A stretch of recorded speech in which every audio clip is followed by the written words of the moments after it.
சௌரியப்பட்ட நல்லா பேசு, சௌரியப்படல தூக்கி போட்டு தொடச்சி போட்டு போயிட்டே இரு அப்படின்ற மாதிரி ரயில் ஸ்நேகம் மாதிரி தான் இல்லைங்களா. நம்மளோட நெய்பர்ஸ்லாம் பெருசாக அவங்களுக்குன்னு ஒரு இம்பேக்ட் கொடுத்து அதுக்காக மனசு வருத்தப்படுறது, சஞ்சலப்படுறது, கஷ்டப்படுறது இதெல்லாம் இறக்கட்டிடும். சரிங்களா.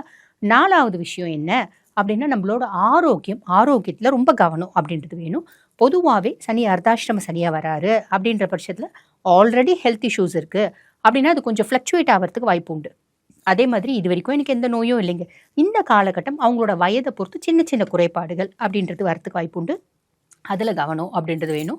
அதே மாதிரி பெரிய லெவலில் கடன் கொடுக்கக்கூடாது, பெரிய லெவலில் கடன் வாங்கவும் கூடாது. இதில் ஞாபகம் அப்படின்றது வச்சுக்கணும். அதுக்கும் மேலே சனி 1, 6, 10 3, 7, 10 அவரோட விசேஷ பார்வை 1, 6, 10ஆம் பாவத்தை பார்க்குற.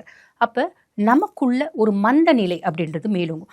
பொதுவாக தனுசு மந்தமான பர்சனாலிட்டிஸாக கிடையாது. குருதான் ராசி அதிபன். 12 ராசிகள்லையும் அதிகப்படியான இரையாற்றல் கொண்டது தனுசு அப்படின்லாம்.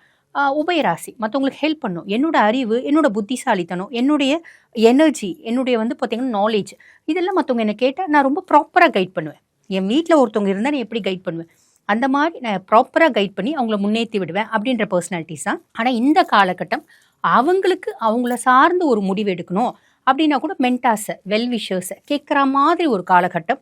அதே மாதிரி மந்த நிலை அப்படின்றது மேலோங்கும். எதுக்கடாப்பா வாழ்க்கை, ஏண்டாப்பா வாழறோம் அப்படின்ற ஒரு விட்டேத்தியான ஃபீலிங் அப்படின்றது வரும். ஆரோக்கியத்தில் கவனம் வேணும். நான் முன்னமே சொன்ன மாதிரி பெரிய லெவலில் கடன் கொடுக்கவும் கூடாது, வாங்கவும் கூடாது அப்படின்னு சொல்லலாம்.